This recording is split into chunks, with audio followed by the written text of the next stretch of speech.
What's up? Welcome back to another episode of Asia Rugby Live, Real Talk, Real Rugby, as we, talk you through what's going on around Asia, especially. And today we have supposedly three guests from Afghanistan, from Indonesia, and also from Sri Lanka. But before we talk about return to play, before we talk to our guests today, I would like, okay, first of all, I think let's talk about the news of in the southern hemisphere where the New Zealand Rugby Union just announced a step forward for the Pacific Island Rugby, where Moana Pacifica and the Fijian Drua have been granted conditional licenses to join a planned new professional competition next year. So that's really exciting for World Rugby, especially rugby around the world, especially for the Pacific Island boys. I'm sure this will give a big step, a huge step for them into the professional rugby in that region. And of course, the other exciting news, I'm saving the best for the last. Asia Rugby would love to wish Ada Milby all the best as she will be contesting to be a part of the World Rugby Executive Council. And if she does get elected for that position, she will be the first female ever to be in that position. So Ada will be was the first female to be elected as the first president of the Philippines Rugby Union. So if she gets elected again for this position in World Rugby, in the World Rugby Executive Council, so she will be the first female ever to be elected. So all the best, Ada, and we at Asia Rugby will be praying hard to have a representative of your caliber in World Rugby. Okay, so our guests today, we have three guests. Okay, or is it two guests now? Okay, what I'm certain is we have a guest from Indonesia, Sri Lanka, and all three are here. Awesome, all three are here. So welcome, guys, all the way from Sri Lanka. We have Dimitri, Jude, Pillai. We have Wira, Lokantara from Indonesia, and Muhammad Aref, Wardak from Afghanistan. Welcome to all of you. Okay, so probably we can start with Jude first from Sri Lanka. So Jude, can you please give us a little bit of introduction about yourself and probably how long have you been involved with rugby in Sri Lanka? All right. First and foremostly, a big thank you for Asia Rugby for having us here on this show, and also my good two friends from Bali and Afghanistan for being part of it. Just to give a little bit of a brief about myself, currently I am the secretary of Sri Lanka Rugby. I hold the post of secretary, and then prior to that, I was a council member of Sri Lanka Rugby since 2016. Then I was a national selector in 2 years before that. And then I was the manager for Sri Lanka Sevens team. And then I played rugby for Sri Lanka from 1990 to 2000 in the sevens and the 15s. And I captained Sri Lanka in 2000 and in 1997 I captained Sri Lanka sevens team. I captained an edition team called CHNFC in Colombo, and also I was part and parcel of the tournament committee of Asia Rugby 2 years back. And just to tell you that all this was possible because there was a foundation in my rugby career laid in my school where I started in Kandy at St. Anthony's College, Kandy. And I played from the age group of 11 to under 19.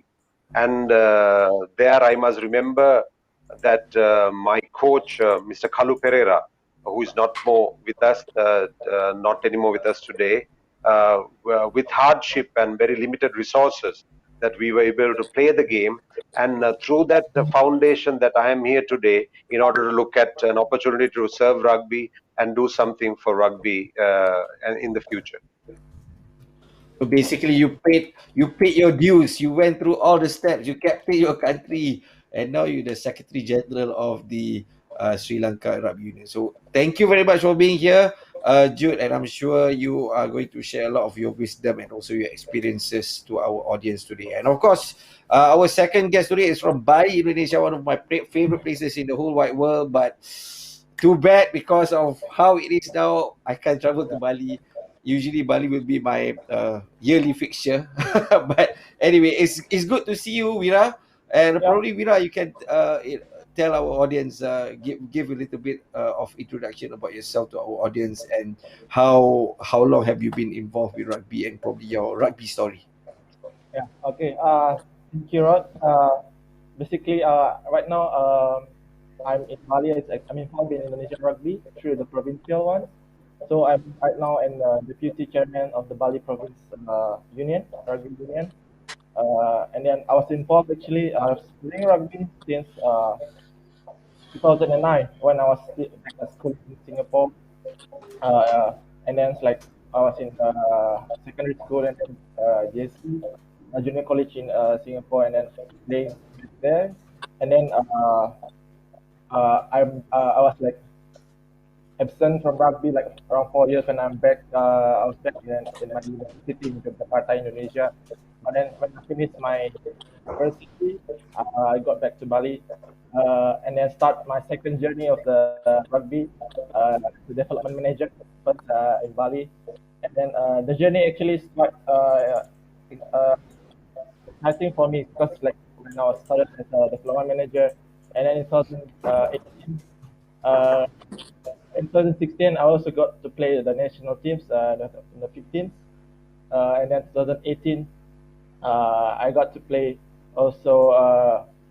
Not play actually. I was appointed as an assistant coach for the national team for the women's for the Asian Trophy where in Brunei. So there's like that experience also leads uh, to me now like being like development manager and then deputy chairman right now, uh, and then basically it's like my job for this year and the future is actually developing rugby more, and there's like getting these foundations, which is like quite exciting because like we already had five regencies at that time, like in 2016. Now all the regencies in Bali are actually already playing rugby, so it's up to us actually the management now in Bali Rugby to actually get to uh, shape the style of the rugby for Bali kids in the future. So basically, yeah, that's it. Thank you, Wira, for that introduction about yourself. And I'm sure with your leadership, Bali Rugby especially can go further. And I'm so looking forward when the borders are open for me to come to Bali Tents, Yeah, probably next year or something like yeah, that. Anyway, yeah, talking about Bali Rugby, we're going to save that. We're going to reserve that for later. And I'm going to go to Arif now. So Arif, from Afghanistan, you have a big task ahead of you to grow Afghanistan rugby. So probably you can tell us a little bit about yourself, and also your rugby story, Arif. Thank you very much. Thank you for providing the platform today, and thank you for uh, inviting us here. I'm glad to be with you guys. My name is Muhammad Aref Wardak. I'm from Afghanistan. Married, Alhamdulillah, with two kids, two beautiful daughters. Uh, well, I can say I'm the first generation, officially generation of playing rugby or the players in Afghanistan. We started in 2012. And now after 2018, playing around like 6 to 7 years of officially rugby, I became the vice president of Afghanistan rugby team, and now I'm also a coach for under 19. I've received my level 2 sevens aside certificate as well, which is a proud moment for me indeed. uh, and well, I can say it's good to see some Bali faces here because I've traveled there. I'm also connected with Indonesia as I'm the founding member of Afghanistan Indonesia Business Council. Uh, s- and yeah, that's it. Yeah, So can you speak Indonesian, Arif? yeah. I can say apa kabar abang. Naughty boy. Anyway, again, good, good to have everyone here. Again, we appreciate you guys spending time to be with our audiences, especially during this Ramadan month. And of course, thank you very much to our audience for joining us at this time. Because of the Ramadan month, we decided to change the timings to accommodate the people who are fasting during this month, during this holy month. Okay, again, thank you very much again for being with us. So let's go on. Let's go on to the hard questions to our panelists today. We're going to start with Jude. So Jude, Sri Lanka return to play. So what are the plans? Can you share with us the plans for Sri Lanka return to play, back to playing rugby, back to having tournaments in Sri Lanka?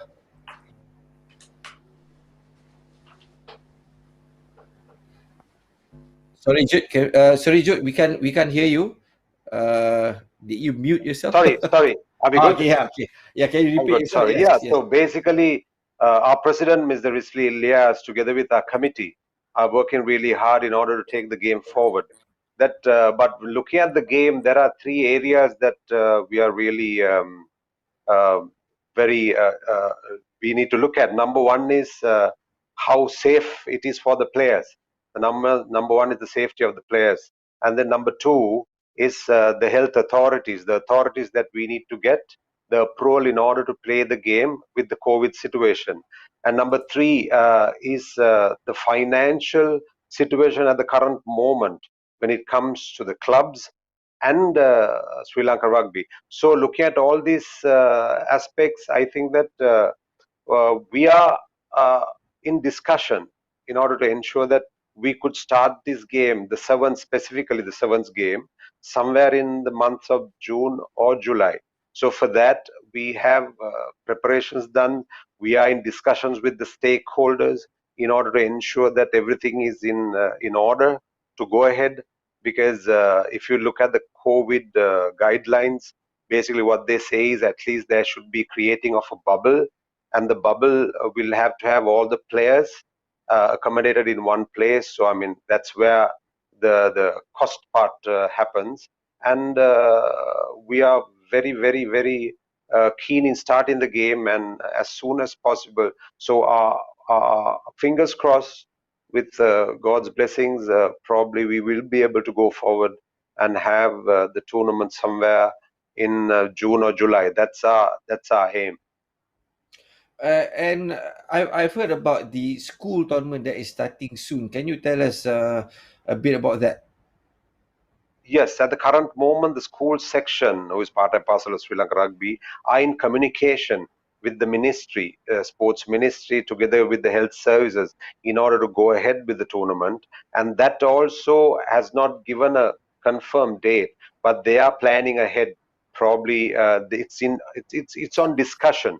So probably that has not got a confirmation date of the tournament, but it's in discussion, and I hope that also starts because that has a huge following and that will support the sport in the country, rugby football.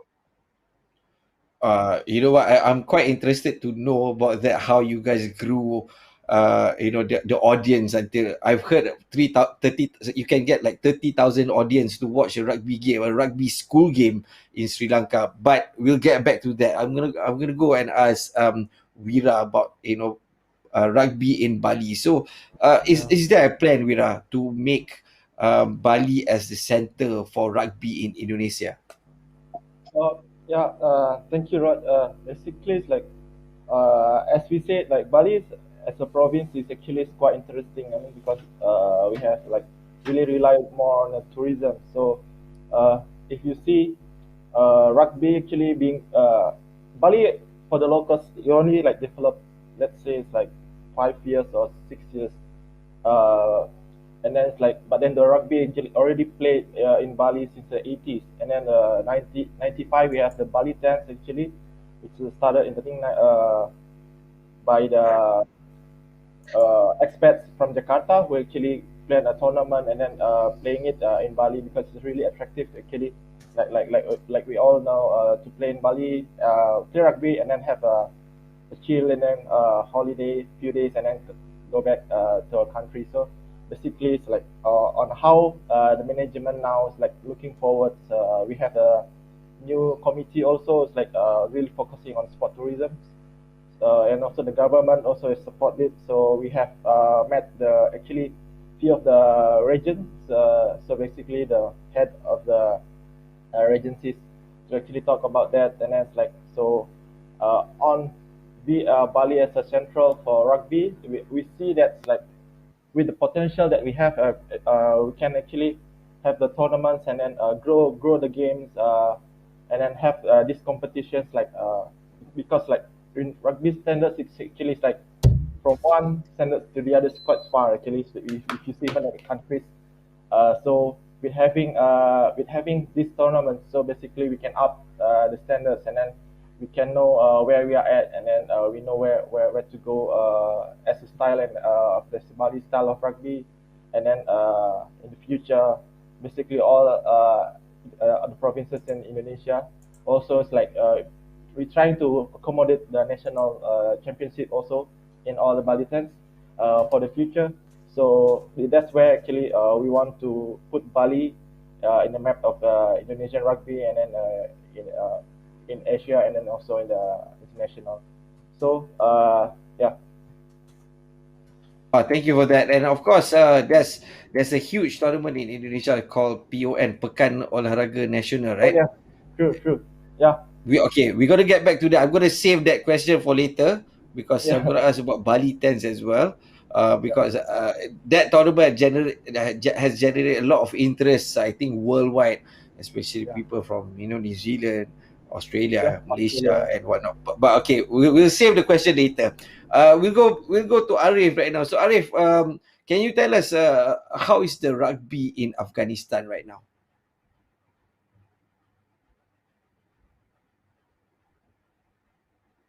Game in Afghanistan. Since 2018, we didn't have, from 2012 to 2018-19, we didn't have certified coaches, certified, referees. We didn't have GIR program in Afghanistan. We didn't have women in rugby. But luckily, after 2018, we tried to have our own referees, our own coaches. Like I'm one of the 7 aside level 2 certified coach. So we have engaged women in rugby.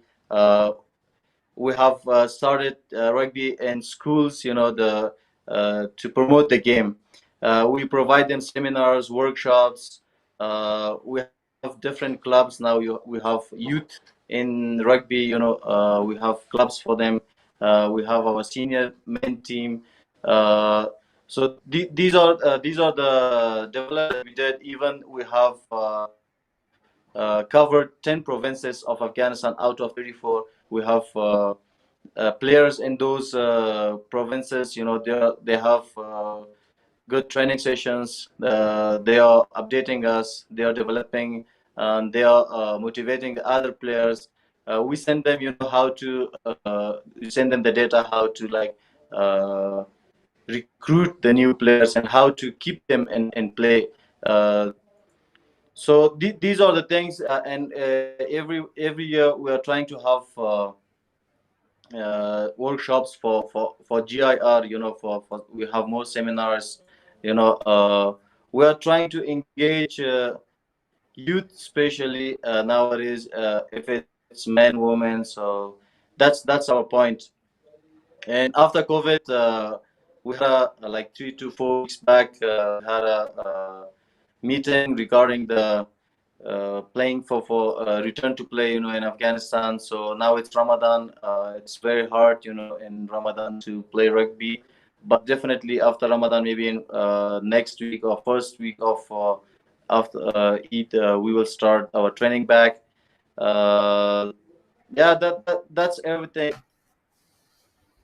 Last time in Thank Korea you very much for sharing about that, for Arif. Wardak And for one thing about Afghanistan, Afghanistan has, I think, if I'm not mistaken, more than one professional rugby league players that is playing in Australia right now. And because these guys, when Afghanistan Rugby Union calls them to play to represent Afghanistan, they drop everything and come and represent the country. So that's one thing that is really really interesting. One of the players is Omar Sulaiman Khal, who is playing rugby league Yes, professionally yes. in Australia, and I'm really interested on what's the plans on how to bring these guys. I'm sure there's more than one of these guys out there, but let me reserve that question for later. So probably we can get back to Jude about Sri Lanka. Talking about we've spoken about the schools rugby tournament in Sri Lanka. What about clubs rugby tournament in Sri Lanka? What are the plans for that?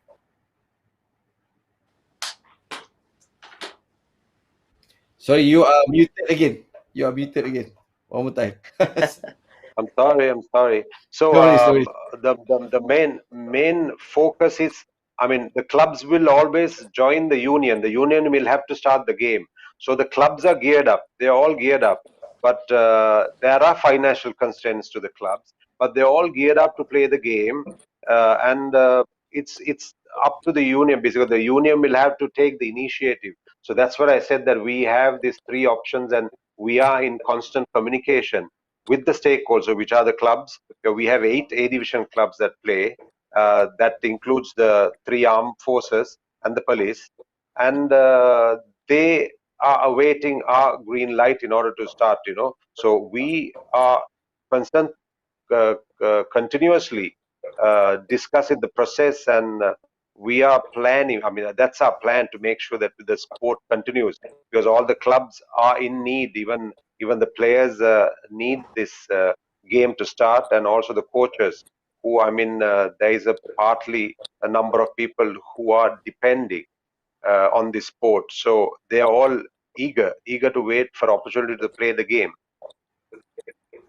And talking about eagerness, the eagerness about playing the game, right? In terms of the clubs, in terms of the people who are involved in the game, so what's the readiness of Sri Lanka rugby? Well, currently, at the moment, of course, I don't see the clubs doing any kind of training, but maybe non-contact training, which is happening within the clubs. But when it comes to the game, probably the clubs at the current moment don't have any confirmation to continue the game, because what happens is, for a club to sustain and move forward, there is financial requirements. So, I mean, if the game is played, only that the sponsors will come forward to support the club. So, I mean, same as the national, I mean, the rugby union. If the game is played, is that only the sponsors will come forward and support us. So, looking at the financial aspect of it, and the requirement which is needed to sustain the sport in clubs, so they basically will have a non-contact and individual training, but they will not move forward unless that there is a green light from the union to continue the sport. Oh, okay, yeah, of course, fair enough. Without money, a lot of things you can't run, and I'm sure that goes to every country. Indonesia, Malaysia, and also Afghanistan. Talking about tournaments, probably Wira, you can tell us a little bit about Bali Tens, which is starting again. You guys are organizing Bali Tens again, is it? Yeah, basically it's like we are still looking at the when the borders actually open. Basically, because the government of Indonesia, they are promising to open the borders July or June for Bali, because it's Bali. Basically, it's really reliant on tourism. So all the stakeholders in Bali are asking the government just to open the borders. But then it's like the government always say, and then it's like us as a rugby unions, like as a union, also is like very concerned about safety first. But then it's like the planning is when the borders opens, we are ready to actually hold the Bali tents, because actually some of the sponsors actually are really eager to really supporting the events, and then some of the teams already also like asking about the Bali tents, like maybe as excited as you, Rod. even like some South African teams was already asking. They're quite far away, but then they already like when it's Bali test, because the usual month of Bali test is actually October, because it's also not commemorating the Bali bombs actually, where some of the players in 2002 actually become victims. So basically, it's like when the Bali tents not really hold in October, we really need like a strong reasoning of like how of why we change that, and pandemic, this COVID is maybe one of them. But then it's like the planning now is probably in February or March next year, and then 2022 we will get in the normal October.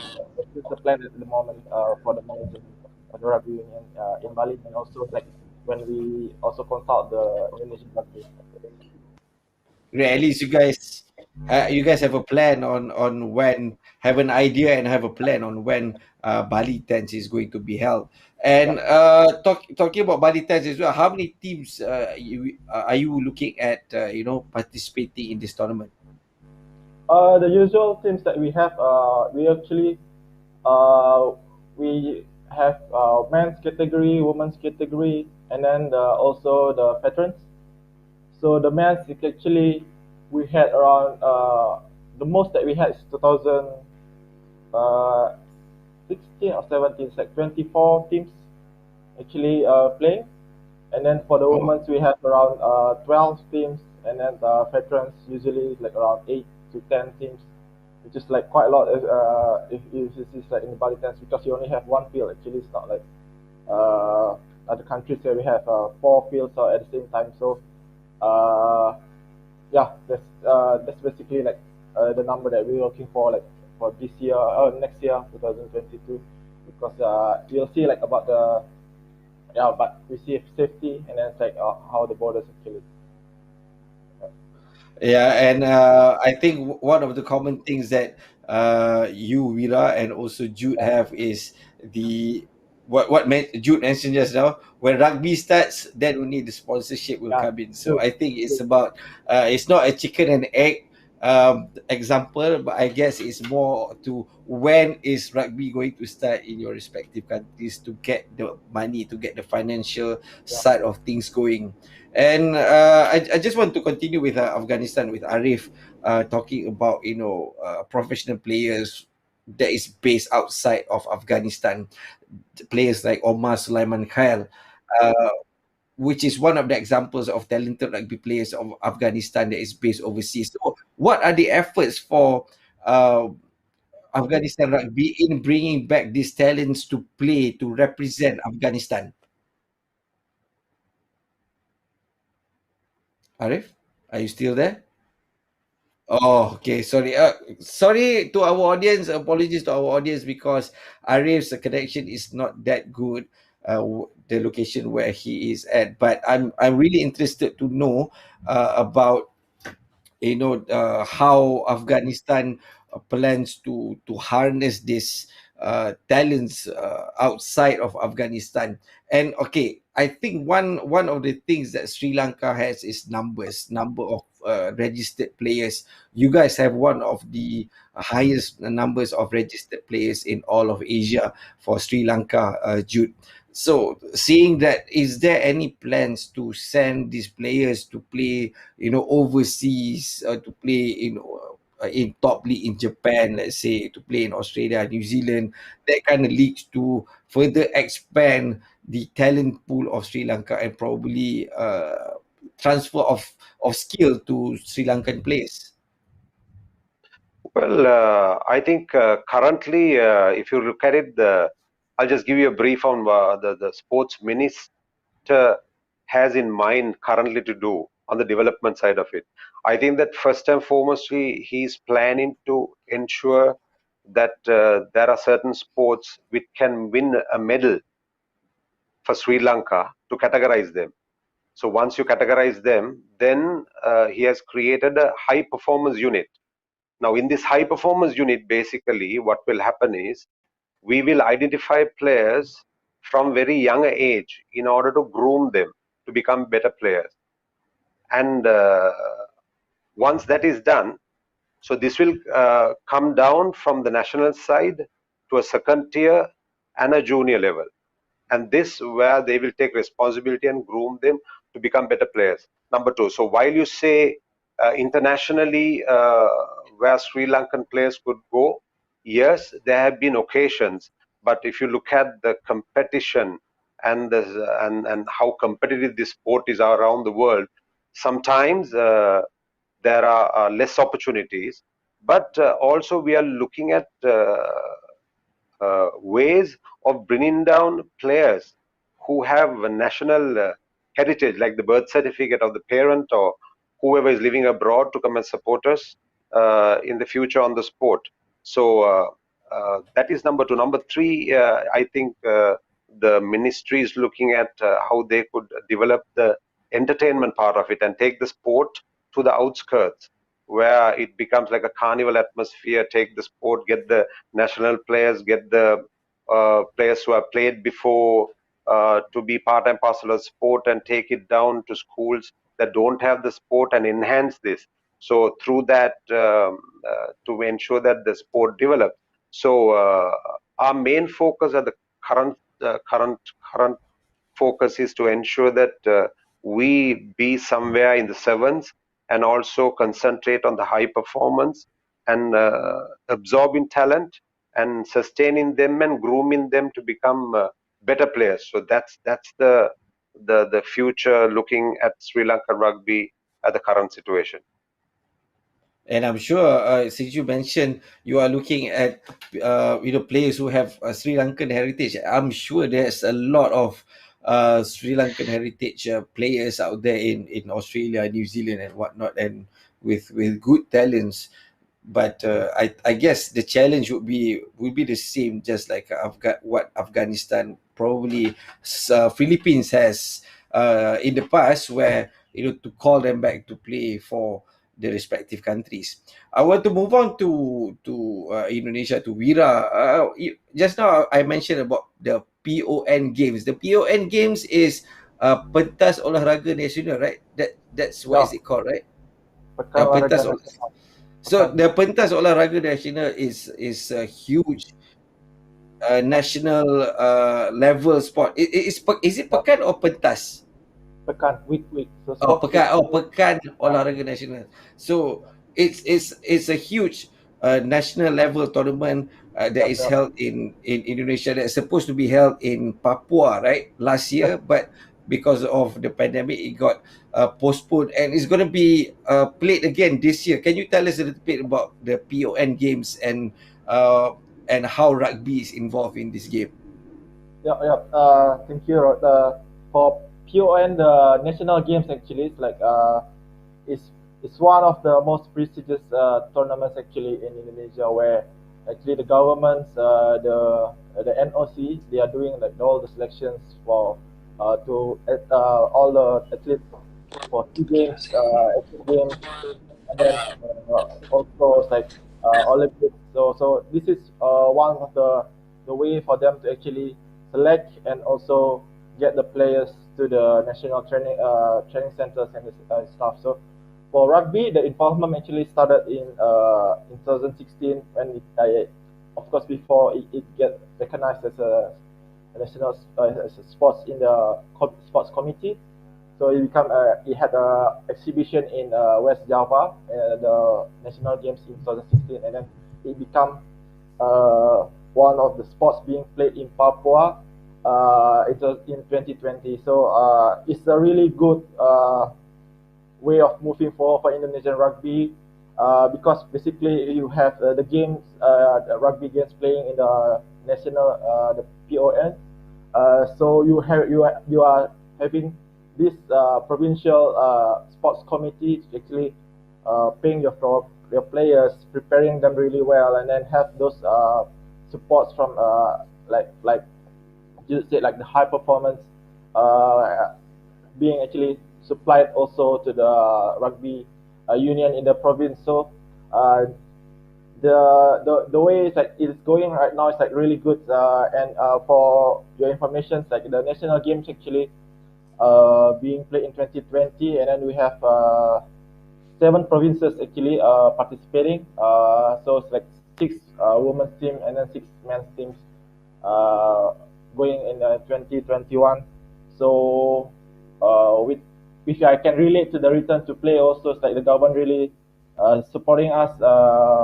Where all actually at the moment up to date, all the provinces actually already their players and then official already vaccinated.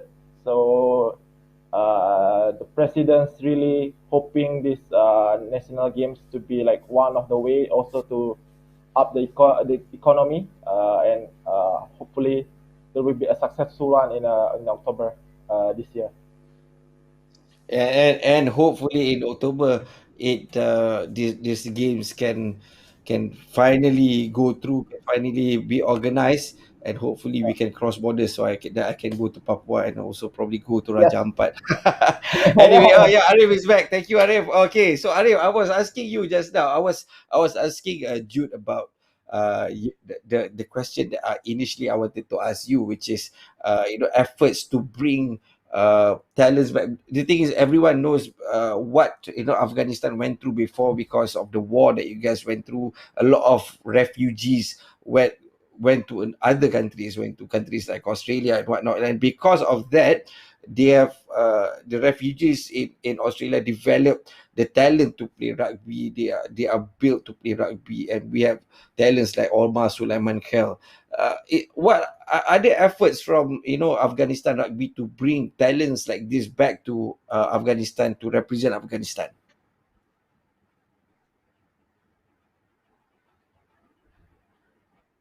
Oh, Disconnectivity sorry, of you my are internet. muted. Arif, yeah, you are muted. Can you repeat that again?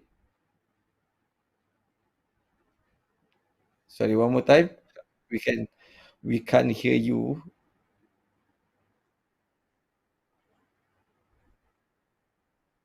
You need to unmute. You need to unmute your microphone. Can you hear now? Yes, I can. Yeah, okay. Yeah, luckily. Well, first, really sorry for disconnectivity of my internet. There was some problem. I don't understand that. No worries, we understand. About Suleiman Khail, I have to say that all of them, Omar Suleiman Khail, they are the asset of Afghanistan rugby. Indeed, we are really proud to have such players, in Afghanistan. Though they are living out of country, but of course, I have to say that Afghanistan Rugby Federation door is open for all individuals living across the country, everywhere in the world. It's open for them. They can communicate with us. They can we have mentioned several times in our website, or in our social media that you can contact as well. We will see the potentiality of our federation. Of course, we are welcoming them anytime, any player at any age, any stage. So we welcome them. Have you currently identified new talents other than Omar Sulaiman Khel to represent Afghanistan in the future? Of course, we're in touch with them every time, and even in Kabul, in Afghanistan, we are looking for talents. But definitely, earlier that I said that Suleiman Khail is the asset of Afghanistan rugby. We are really in touch with them. If there are new players, any age, of course, we will recruit them for our national side and even for our domestic teams. It will be honor for us, to have such players. We know that there are players they want to play for their country, but they don't have the opportunity. But Afghanistan Rugby Federation door is always open for all of them. They can contact us. We will reach to them, and we definitely, if they are good candidates, we will give them chance to play for the national sides as well. And that's really exciting for Afghanistan rugby, and I'm sure it's really exciting for countries like Sri Lanka, who you guys know that there are heritage players that is based in Australia, and I'm sure Indonesia also has players who are probably born in Australia, born in New Zealand, who have played rugby since they were small, exposed to rugby since they were small, but they don't know whether they can represent their motherland, their mother country, like you guys. And hopefully, with efforts like this, that's big steps being taken, these players can come back to their respective countries to represent your countries, and probably, you never know, Asia. And me as an Asian, I'm really proud to have, people from all these countries to come back to their own countries in Asia to represent the country. Anyway, guys, thank you very much for this sharing session. Jude, Wira, and also Aref, you guys have been great. Thank you very much for sharing your experiences and also wisdom to Thank our you. audiences on Asia Rugby Live. Hope to see Sure. you guys again after our borders are open. I'm gonna go. Yes. I'm planning to Bali. Bali will be the first destination. Second will be Colombo. Afghanistan, Kabul probably is on the list as well. So I'm gonna contact you guys soon. Always. Hopefully I soon. like to. I just like to make one comment. Like, if Yes. anybody's like, if you do have good players and they want to have a cross-border interaction with Sri Lanka to come and play in the clubs, you're almost welcome. And anybody from Afghanistan or Indonesia, it'll be really cool to have some of your players coming over here and playing, and trying to see whether we can do exchange program. Thank you, Jude. Thank you for That'll be providing great. this opportunity. Thank you. Definitely, we will be in touch. We have players, they can play at any stage. They will get even more experience from such a team, such a country like Sri Lanka. Sure. Like I'm fan of Sri Lanka team. Indeed, honestly saying that it's not Yeah. only for rugby. If I say, even for other sports, like cricket, I'm big fan of Yes. Sri Lanka cricket. So definitely we will be in touch. Yeah, we will see in the future if we have some good coordination for the players exchange, for the referees, for the training education, these things. I will appreciate it. Definitely. That's what it's all Definitely. about, guys. Anytime. That's what it's all about. We in Asia, we get the connections right, Yes, exactly. and we can have all these Sure. cross-border tournaments, cross-border games between you guys. And I'm happy that we managed to connect you guys, and hopefully again, soon we can have all these cross-border games, cross-border tournaments. Hopefully, really, really, really soon. Okay, again, I'm Rod. Thank you for being with us on Asia Rugby Live. See you again next week. Till then, take care Thank you, and Rod. bye Thank bye. you. Thank you. See you Thank guys. you, Rod. See you Thank you, guys. Jude. Bye. Thank you, Ira. Thank you all. Bye.